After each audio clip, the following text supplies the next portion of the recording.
Hey, welcome to Let the Light In. I am Craig Christopherson. Today we've got the Mic 85mm f1.8 autofocus lens. Now, some quick facts about this. This does have an autofocus manual focus toggle right here on the lens, and so you can pick which one you want. There is no aperture ring, just a focus ring. This is a full frame lens, and if you are looking to purchase it, well, if you are in America, then for US dollars, it's going to cost you $200, but for Canadian, it's going to be about $260. All right, let's get into it. Let's talk about build details. Let's talk about the lens. First of all, it does have a micro USB here on the back for future firmware updates. As far as build quality goes, well, it is, I would say it's fine. It's not incredible, but it's certainly not terrible. It doesn't blow you away, but it's decently made. So the focus ring has just a touch of a wobble. There's not much movement there, but there is a touch of a wobble that's there. Other than that, it's all right. It's really quite light for a lens of this focal range, 85mm. So it is light, coming in at 386 grams. The minimum focus distance of this lens is 0.85 meters. That's going to be 3 feet, and has a magnification ratio of 1 to 1.8. As far as chromatic aberrations go, you will see some green fringing on the bokeh, as well as on out of focus subjects. Think plant vines or tree branches.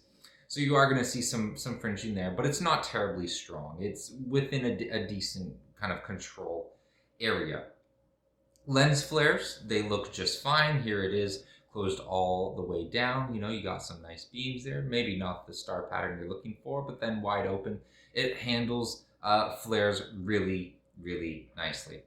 Focus ring rotation, it's smooth. It's got some texture on the focus ring, and it's smooth enough where you can operate it with just kind of one thumb. You can rotate that around and it's no problem. There's some nice grip to it. Now, it is a continual rotation. There is no hard stops for the focus ring, and it's smooth operation. Now, that's the focus ring. Let's talk about focusing in general. Autofocus, it's not necessarily always quiet. It's random. Sometimes it will be quiet, and then at other times there is like a mechanical stuttering that is audible. It's loud enough. I'm not going to say it's crazy loud, but there's definitely some like mechanical stuttering that's going on there, which isn't necessarily pleasant to listen to.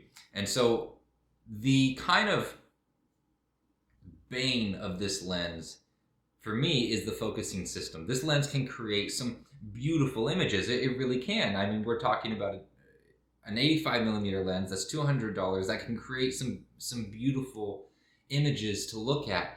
However, again, the bane of its existence is whether or not that image will be in focus.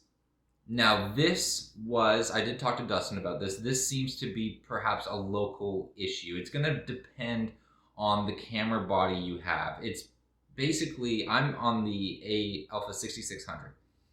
I'm not sure what body Dustin used on his review, but he used a more expensive one with a better focusing system on it, more autofocus points. And he said he didn't really have any problems with the autofocusing system on this mic lens. So it depends which camera body that you are using. If you are using the 6600 like I am, I'm gonna say, unless you are fine with manually focusing everything, the autofocus is unreliable. It's a 50-50% chance of whether or not it's gonna hit. And here's some examples of things that are not difficult to pick up. I mean, we're just looking at a forest. There's nothing special about this scene, and yet it can't find focus. And this is not a one-time write-off issue. I took this lens on vacation with me to Nova Scotia, and I honestly didn't use it a whole lot because I couldn't trust it. And so I've had this lens actually for a little bit, and I haven't released the review because I didn't really want to get footage with it because it was so frustrating. It was just a complete toss-up of, well, is this footage even going to be useful? So here's the review. It's at a great price point. It's $200. It can create beautiful images. However, depending on your camera body, those images may or may not be in focus. If you're using something like I am, like the 6600 or a camera body that's, you know, beneath that, unless you're doing manual focus, I would say avoid this lens. It's not going to work for you. You cannot rely on the autofocus by any means. Is that something that's going to be solved through a future firmware update? I don't know. I don't work for the company, so I don't have the answer for you about that.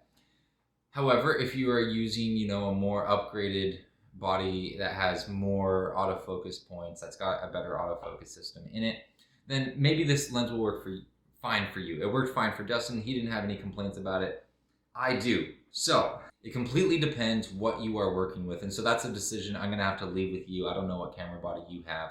And so that decision is one that only you can make. Other than that, you know, there is potential there. That's all I can say. I can't really say a whole lot about it because a whole lot of my images didn't turn out. Here's what I am going to do. I'm going to leave you with a little bit of a footage gallery. And what it is I'm going to show you footage that is caught just naturally, no editing, no color, just standard Sony video profile. And then I'm going to go through some S-Log2, S-Log3, S-Log3 Cine, and just show you some color comparisons. If you like that and you want to see it on more lens reviews in the future, let me know in the comments. Other than that, I hope you have a wonderful day. Take care. Remember to let the light in.